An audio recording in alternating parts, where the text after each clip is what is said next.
start with chemistry. For example, we've got people writing chemistry on Monday. So there's this course we have, chemistry past papers. You can see 10, 10, 10, 10, 1000, 1000. So these are available to help you prepare. And of course, there are some extra that are available in PDF. The link is going to be added within a few minutes from now. Yeah, we've got 2022 in PDF, and then also the test one that you wrote. We are still waiting for the test two to be given to us. We can answer it by tomorrow. Okay.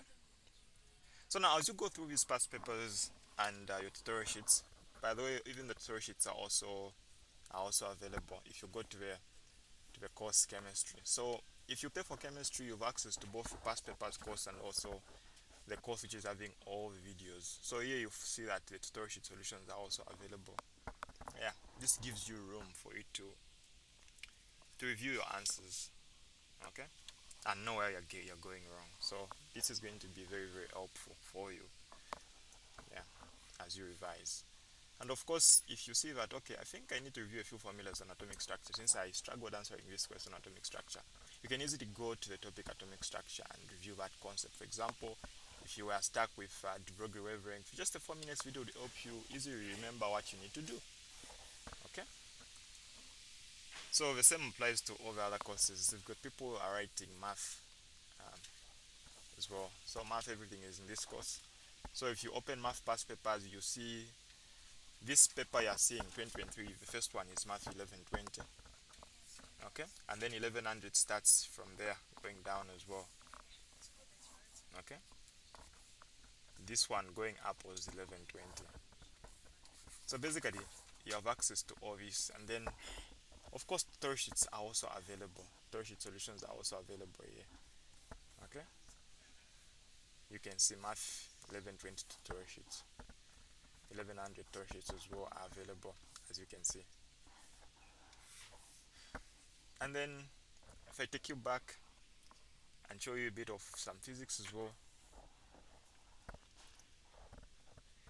Physics practically we've got I think most past papers as compared with other courses. So it's a course. This one is just having a few. It's having 10, 10 past papers and 10, 15, 1, 1. These are last year papers, and then also MCQs, which are likely to come as well, compiled from 2015 to. So these are a lot. These are sufficient to help you prepare for a multiple choice. And then within the course physics itself, you would also find that we've got more compiled past papers according to topics. Okay? So these are also helpful. And of course, tutorial sheet solutions are also equally available, as you can see in this course. Okay? Biology, we have quite a number of past papers. I know this is the paper that you're writing on the final day. Very, very sufficient past papers that can help you prepare. Okay? So biology past papers. So look, you can see all these. These are very, very enough for you to prepare for exam. Biology questions are usually repeated, and of course in the course biology itself we've got lessons. In case you want to review a lesson, you can just open the biology course. You find that all the topics as well are equally available. Okay.